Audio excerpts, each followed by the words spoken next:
63A کی تشریح کے بجائے آئین لکھنا اور 4(3) کا فیصلہ نہ ماننا اس بحران کی بنیاد ہے۔ ہمارا مطالبہ ہے کہ عدلیہ آئینی دائرۂ اختیار میں رہتے ہوئے خود کو آئین کی تشریح تک محدود رکھے۔ معاشی پالیسیوں کی وجہ سے ملک کی معیشت تباہ ہو کر رہ گئی ہے۔ معاشی بدحالی، مہنگائی اور بے روزگاری نے عام آدمی کی زندگی بہت مشکل میں ڈال دی۔ بجلی، گیس، پٹرول اور آٹے کے بحران نے عوام کی نئی زندگی اجیرن کر دی ہے۔ ہمارا مطالبہ ہے کہ ایک نیا میثاقی معیشت تشکیل دیا جائے۔ صوبائی خود مختاری کے خلاف کسی بھی سازش کو برداشت نہیں کیا جائے گا۔ 18ویں آئینی ترمیم پر اس کی اصل روح کے مطابق عمل درآمد کیا جائے، اختیارات کی نچلی سطح تک منتقلی کو یقینی بنایا جائے اور فوری طور پر نیشنل فائنانس کمیشن کا اجرا کیا جائے۔ ساتھ ساتھ بجلی کے خالص منافع اور گیس و پیٹرول کا سرچارج، رائلٹی، اورنج جیسے دوسرے صوبائی آئینی حقوق کے تحفظ کو یقینی بنایا جائے۔ ملک میں طلبہ یونینز کو فوری طور پر بحال کیا جائے۔ نوجوان نسل کو جدید عصری تقاضوں کے مطابق اپنی صلاحیتوں کو پروان چڑھانے کا موقع فراہم کیا جائے۔ 19ویں آئینی ترمیم پر نظر ثانی کی جائے۔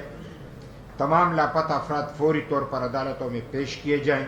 جبری گمشدگی کے غیر انسانی اور غیر آئینی عمل کو فوری طور پر ختم کیا جائے۔ 1977 میں قومی اسمبلی سے منظور شدہ زرعی اصلاحات کا قانون بحال کیا جائے۔ شہری اراضی بالخصوص ریل اسٹیٹ کی اسکیموں کی حد مقرر کیا جائے۔ یہی ہمارے آج کا اعلامیہ ہے اور تمام شرکاء نے یہ اس لیے آپ کے سامنے پڑھ کے سنایا کہ تمام شرکاء کی منظوری کے بعد یہ آپ سے ہم نے شیئر کیا، اور اب میں امیر حیدر خان ہوتی صاحب سے گزارش کروں گا کہ وہ آپ سے مخاطب ہوں۔